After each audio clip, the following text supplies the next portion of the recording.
Сайн байцгаана үзэгчдээ парламент телевизийн дэлхийн тайм хөтөлбөрийн шинэ дугаар эхэлж байна. Та бүхэндээ өнгөрч байгаа тухайн 7 хоногт олон улсад болсон онцлог үйл явдлаас таймлан танилцуулдаг. За энэ 7 хоногийн дэлхийн тайм хөтөлбөрийн бүхэлд нь Ираны нөхцөл байдал арга тонод үүсэж байгаа энэ хурцтмал байдлын эргэн тойронд энэ 7 хоногт болж өнгөрсөн үйл явдлуудыг хүрэхээр бэлтлээ. За 7 хоногийн эхэнд олон улсын анхаарлын төвд орсон нэгэн үйл явдал бол Иран улс дараагийн шин дээд удирдагчаа албан ёсноор сонгогсноо зарласан явдал байгаа юм аа. За Иран улсын эсрэг эхлүүлсэн Америк, Израилийн хамтарсан цэргийн ажиллагааны үеэр амиа алдсан дээд удирдагч Аятолла Али Хаминей хоёр дахь хүү болох Мужтаба Хаминейг Ираны дараагийн дээд удирдагчаар сонгосныг албан ёсоор зарласан. За исламын шашны хууль эрх зүйн чиглэлээр мэргэшсэн нийт 88 гишүүнтэй сэцтийн зөвлөл хэмээх шашин төрийн байгууллагын гишүүдийн олонхын саналаар Мужтаба Хаминейг шинэ дээд удирдагчаар сонгосон эцсийн шийдвэрийг гарсныг өнгөрсөн ням гарагт Ираны хэвлэл мэдээллийн хэрэгслүүд мэдээлсэн юм. За Ираны шинэ дээд удирдагчаар энэхүү сонгогдоод байгаа Мужтаба Хаминейн талаар танилцуулахад тэрээр 1969 оны 9-р сарын 8-ны өдөр Ираны зүүн хойд эсгийн Машхад хотод төрсэн Али Хаминей ахсны 6 хүүхдийн 2 дахь нь юм аа. За тэрээр Тегеранд шашны сургуульд дунд боловсрол эзэмшиж 17 настай байхдаа Иран Иракийн дайны үеэр богино хугацаатай цэргийн албыг хэд хэдэн удаа хааж байсан. За тэгээд 1999 онд Кум хотод байдаг шашны сургуульд үргэлжлүүлэн суралцсан. За өдгөө 56 настай ийм хүн Ираны шинэ дээд удирдагчаар бол сонгогдоод байна. За тэрээр өнөөдрийг хүртэл бол төдийлөн олонний анхааралд бол орж байгаагүй. За төрийн албан тушаал хасж байгаагүй, олон нийтэд хандан үг хэлж ярьцлага өгч байгаагүй. За мөн түүний зураг эсвэл видео бичлэг бол захим сүлжээнд маш цөөн тоогоор бол нийтлэгдсэн байдаг. Ийм бас нууцлагдмал гэж хэлж болохоор хүн байгаа. За гэхдээ тэрээр олон жилийн турш хөшигний ард бол нөлөөтэй ялангуяа энэ шашны үзэл бодлын замун улс төрийн ийм нөлөөтэй хүн байсан гэх бас ийм цоо яриа байдаг. За тэрээр 1979 оны исламын хувьсгалын үр дүнд тогтсон Тегераны шашны дэглэмийн 3 дахь удирдагч боллоо. За маш олон хүн бол Мужтаба Хаминейг эцэг Аятолла Али Хаминейн хатуу энэ шашин төрийн бодлогыг бол үргэлжлүүлэн хэрэгжүүлнэ гэж бол бас үзэж байна. За түүнийг ийхүү Иран улсын шинэ дээд удирдагчаар томилогдсны дараагаар Ираны хувьсгалт хамгаалагчдын корпусын зүгээс бол шинэ удирдагчтай үнэнч байж заавар тушаалыг нь ам бие үл хайрлан биелүүлэхэд бэлэн байна гэдгийг бол илэрхийлсэн.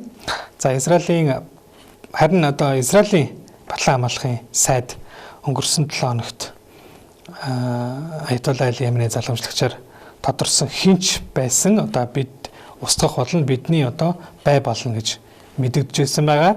За Америк нэгдсэн улсын ерөнхийлөгч Дональд Трампын хувьд бол Ираны дээд удирдагчаар Мужтаба Хаминей томилогдохыг бол эсэргүүцэж байгаа мөн өмнө нь бол илэрхийлж байсан. За Иран улс шинэ удирдагчаа сонгохдоо Трампын саналыг сонсох ёстой хэмээн өмнө нь бол анхааруулж байсан байгаа. За нэг сонирхолтой зүйл байгаа. Яг энэ Ираны сэцтийн зөвлөлийн зүгээс өнгөрсөн ням гарагт Мужтаба Хаминейг шинэ дээд удирдагчаараа тодруулснаа албан ёсоор зарласан бол түүнийг Ираны шинэ дээд удирдагчаар томилогдно гэдгийг өнгөрсөн 7 хоногт ингэж зарлахаас өмнө буюу 3 дугаар сарын 3-ны өдөр Америкийн талын их сурвалжууд мэдээлж ирсэн байгаа. Тэгэхээр Мужтаба Хаминейг бол тодорно гэдэг нь хэдийнэ тодорхой болсон байсан гэдгийг бол бас эндээс харагдаж байгаа юм аа. За ингээд Америкийн нэгдсэн улсын зүгээс бол түүнийг Ираны дараагийн шинэ дээд удирдагчаар тодорсонд бол эсэргүүцэлтэй эсрэг байр суурьтай байгаа бол Трампын зүгээс илэрхийлсэн юм аа.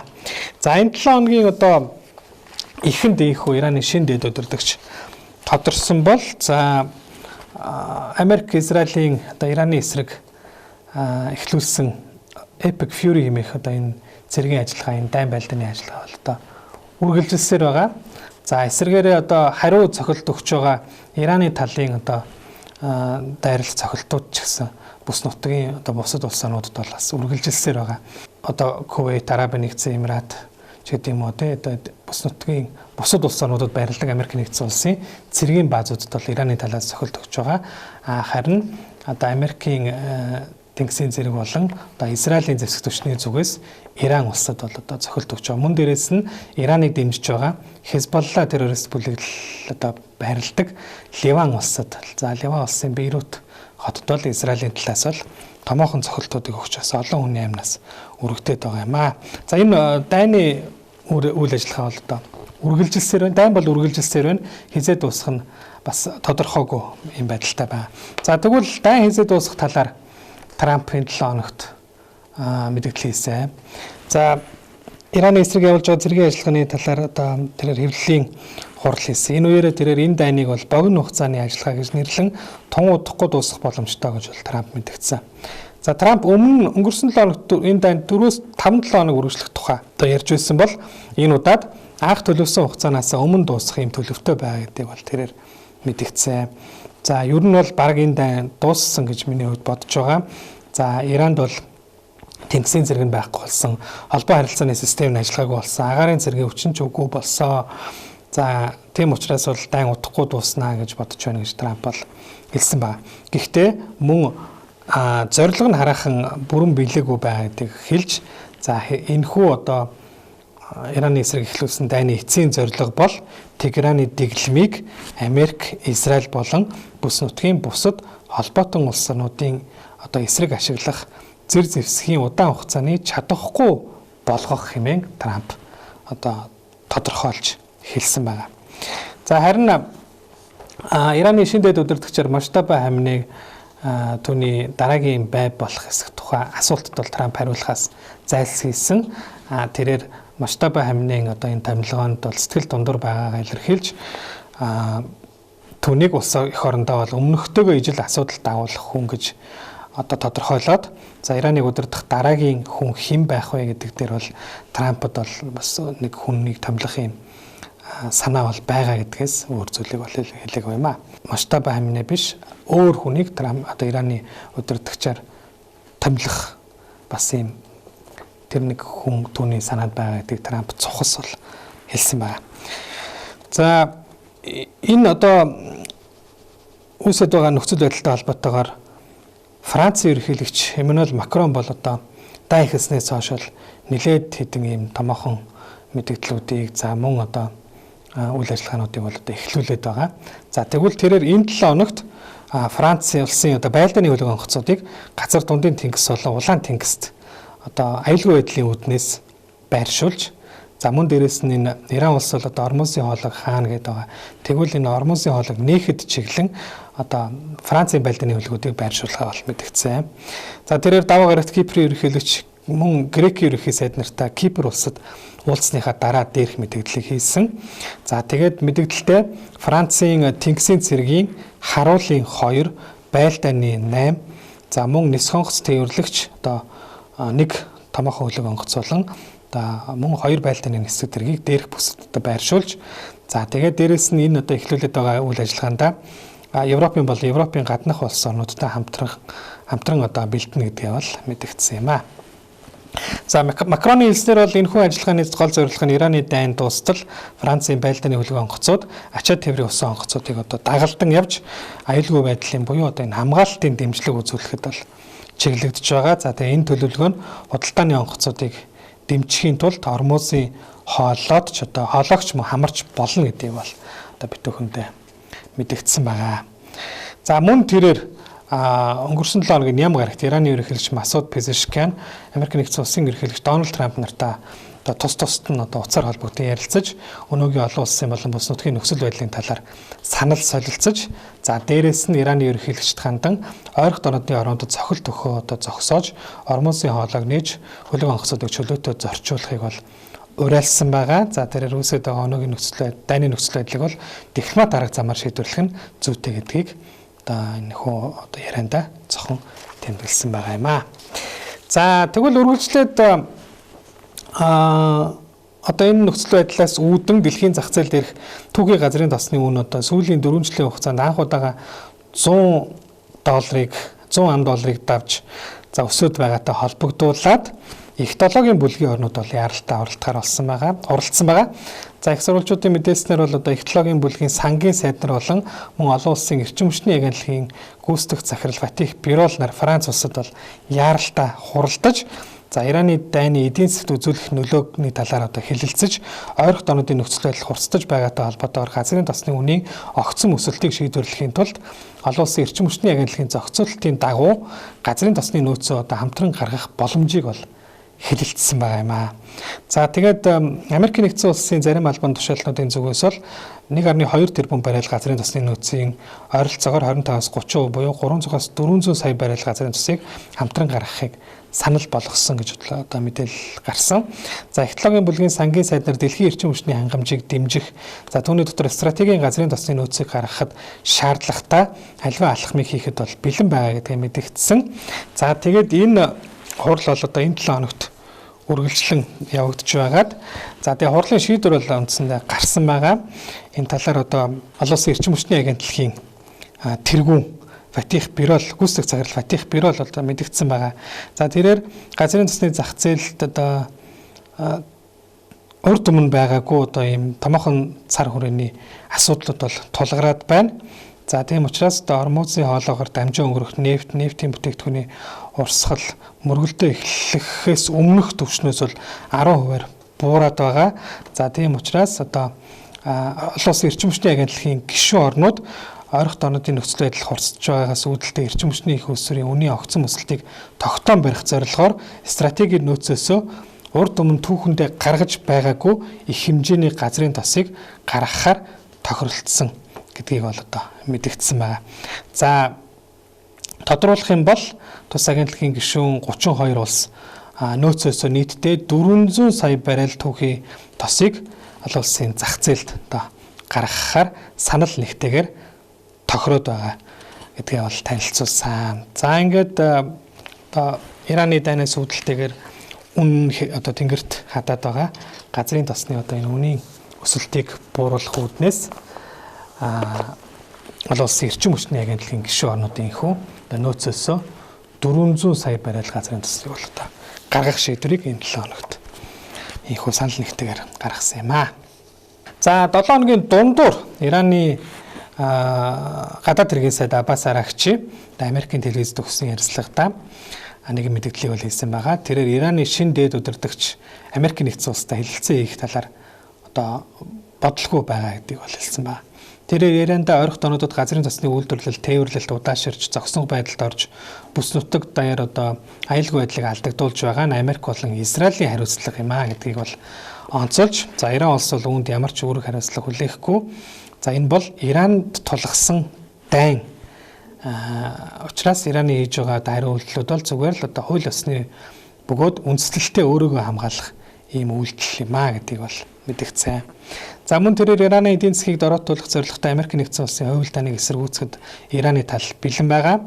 За Америкчуудад олон гинтийн бэлэг бэлдсэн гэж бол хэлсэн. За дээрэс нь одоо Ираны Исламын хувьсгал гвардийн корпусын зүгээс бол одоо Америк Израилийн эсрэг зэргийн ажиллагааныхаа 37 дахь үе шатыг бол эхлүүлснээ зарлаж за Ирак болон одоо Израиль зэрэг нэлээд хэдэн зорилтод байд 3 цаг гаруй тасралтгүй буужингаар цохилт өгсөн гэдгээ олмон мэдэгдсэн. За энэ үеэр Ираны зүгээс Ормузын хоолойг хаахын тулд Тэнгисийг минжүүлж эхэлсэн талаар Америк нэгдсэн улсын тагнуулын их сурвалжууд энэ 7 хоногт мэдээлсэн. За тус мэдээлэлд одоогоор энэ үйл ажиллагааг бол Ираны талаас харах өргөжүүлээгүй байгаа хэдий ч Иран улсад бол хэдэн зуун минийг тэнгис тавих ийм боломж хүчин чадал нь байгаа гэдгийг бол их сурвалжууд мэдээлсэн байна. За энэ талаар Трамп одоо бас хэлэхдээ хэрвээ мин байршуулсан бол түүнийг аваасаа гэж бид одоо хүсэж байна. Үгүй бол Иран хатуухан үр дагавартай бол учрна гэж анхааруулсан. Харин Америк нэгдсэн улсын батлан хамгаалахын сайд Пит Хексэд энэ тэнгисийг минжүүлж байгаа явдлыг бол эсэргүүцэж бид террористуудад Ормузын хоолойг одоо барьцаанд байлгахыг бол зөвшөөрөхгүй гэж мэдгдсэн байна. За тэгээд Америк нэгдсэн улсын зүгээс Хормузын хоолойг минжүүлж байсан гэх Ираны 16 одоо хөлөг онгоцыг устгаснаа мэдэгдэж, за энэ одоо устгаж байгаа бас энэ дүрс бичлэгийг бол нийтэд ил болгосон юм аа. За Америк нэгдсэн улсын Батлан хамгааллын сайд PTX-д мягмар гарагт Иранд томоохон цохилт өгнө. За энэ нь Ираны дайны хамгийн хүнд өдөр болно хэмээн анхааруулсан. За яг ингээд түүний хэлсэнчлэн мягмар гарагийн шөнө Ираны нийслэл Тегеран хотын Тегеран хот бол одоо агаарын ширүүн цохилтод өртөж маш хүчтэй дэлбэрэлтүүд одоо болж, за хот тэр чигтээ харанхуй болсон талаар бол их сурвалжууд мэдээлсэн байгаа.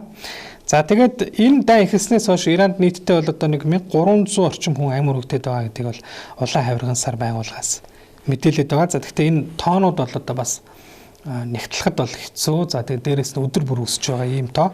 За зөвхөн Иран гэлтгүү одоо бусад цохилтод өртөж байгаа бүс нутгийн улс орнуудад ч гэсэн одоо олон зуун хүн амнасаа бол алдаад байгаа. За Пентагоны зүгээс бол одоо Иранд өгсөн энэ хамгийн том цохилт гэж байгаа энэ цохилтын зорилгыг бол Ираны Пуужингийн нөөц болон Пуужин харвагчийн нөөцийг устгах, Батлан хамгаалах үйлдвэрлэлийн баазыг нь устгах, Тэнгисийн флотын хүчийг нь устгах, цөмийн зэвсгийг бүр мөсөн устгах гэж бол тодорхойлсон байна. За дээрэс нь Израилийн ерөнхий сайд Биньямин Нетаньяху энэ 7 хоногийн дунд бас нэг мэдээлэл хийсэн. Тэрээр Ираны ард түмэнд хандан мэдээлэл хийсэн байгаа. Аятоллагийн дэглэмээс салж бидний та бүхэнд одоо энэ олгож бүрдүүлж өгч байгаа өнөөгийн нөхцөл байдлыг ашиглан өөрсдийн хувь заяагаа гартаа хатгаж энэ дэглэмийг түлхэн унгаж эрхчлөөгөө олж авахыг бол уриалж байна гэсэн мэдээллийг бол хийсэн юм аа. За энэ үеэр одоо харин маш их одоо агаарын цохилтод өртөж байгаа энэ Иран улсад Иран улсын одоо агаарт хортой хэмээн нэгдлүүд үүсэж хар бороо болон одоо буцаж орж байгаа талаар Дэлхийн эрүүл мэндийн байгууллагаас бол одоо анхааруулсан мэдээллийг бол хийсэн. За тэгээд Ираны иргэдэд анхааруулж гэрээсээ гарахгүй байх энэ зөвлөмжийг бол одоо мөн тус улсад өгсөн байгаа. За энэ зөвлөмжийг ч гэсэн Тегераны эрх баригчдад дэмжиж байгаа илэрхийлсэн байна. За нэгдсэн улсын байгууллагын харьяа Дэлхийн эрүүл мэндийн байгууллага нь бол Иран улсад одоо салбар нь үйл ажиллагаа явуулдаг. За тэгээд эрүүл мэндийн салбарын эрх баригчтай нь бол хамтран ажиллаж байгаа. За энэ агаараас өгч байгаа цохилтын улмаас бол агаарт хортой нүүрс төрөгч хүхрийн эсэл азотын нэгдлүүд бол их хэмжээгээр ялгарч байгаа. Тэгээд энэ бохирдол нь бол толгой өвдөх, арьс нүд улаах, амьсгал богдох юм хүндрэл үүсгэх аюултай гэдгийг бол ийхүү анхааруулсан юм аа. За энэ 7 хоногт мөн нэгдсэн үндэсний байгууллагын зүгээс аюулгүй зөвлөлийн одоо зүгээс Иран улсад бүс нутгийн одоо бусад улс орнуудад өгч байгаа цохилтоо зогсоохыг бас одоо шаардсан ийм мэдээллийг бол мөн гаргаад байгаа. За тэгээд энэ одоо үйл явдалтай холбоотойгоор Украины дайныг өндөрлүүлэх асуудлаарх Америк, Орос, Украины 3 талт хэлцээний ээлжид уулзалтыг ойрхон орнуудад үүсэж байгаа энэ нөхцөл байдлыг бол бас хойшлуулсан талаар Америкийн ерөнхийлөгчийн тусгай иш төлөөлөгч Стив Витков мэдгдсэн. За тэрээр мягмар гарагт CNBC суугт өгсөн ярилцлагада 3 талын хэлэлцээний дараагийн үе шат бол хэд хоногор хойшлогдсон. За эх 7 хоногт болж магадгүй талаар бол мэдгдсэн ба. За хэлэлцээ хойшлогдсон талаар мөн Украины ерөнхийлөгч Володимир Зеленский мөн батлан мэдээлсэн. За Зеленский мягмар гарагт сэтгүүлчдэд хийсэн одоо мэдээлэлтэй Украины түнш орнуудын тэргүүлэх чиглэл бүх анхаарал бол одоогоор ойрхон орнуудын нөхцөл байдал төвлөрж байгаа учраас Америк нэгдсэн улсын одоо санал болгосноор энэ 7 хоногт төлөвлөгдөд байсан 3 талт уулзалтыг эх 7 хоногт шилжүүлсэн гэж бол мэдгдсэн ба. За 3 дугаар сарын 10-11-ний өдрүүдэд Турк улсад хийхээр төлөвлөд байсан энэ уулзалт бол одоо ийхүү хойшлогдлоо. За тэгээд Зеленскийгийн зүгээс бол одоо манай багийнхан бол Туркид очиход бэлэн байсан гэдэг бол мөн мэдэгдсэн. Мөн тэрээр Украины тал Оростой хийх хэлэлцээнд Европыг оролцуулахын тулд боломжтой бүхнийг хийж байгаа бол онцолсон байгаа. За тэгээд Ираны дайнтай холбоотойгоор нөхцөл байдал өөрчлөгдөж байгаа учраас хэлэлцээг Турк эсвэл Швейцарт эх 7 хоногт зохион байгуулж магадгүй гэж их сурвалжууд мэдээлээд байгаа юм аа.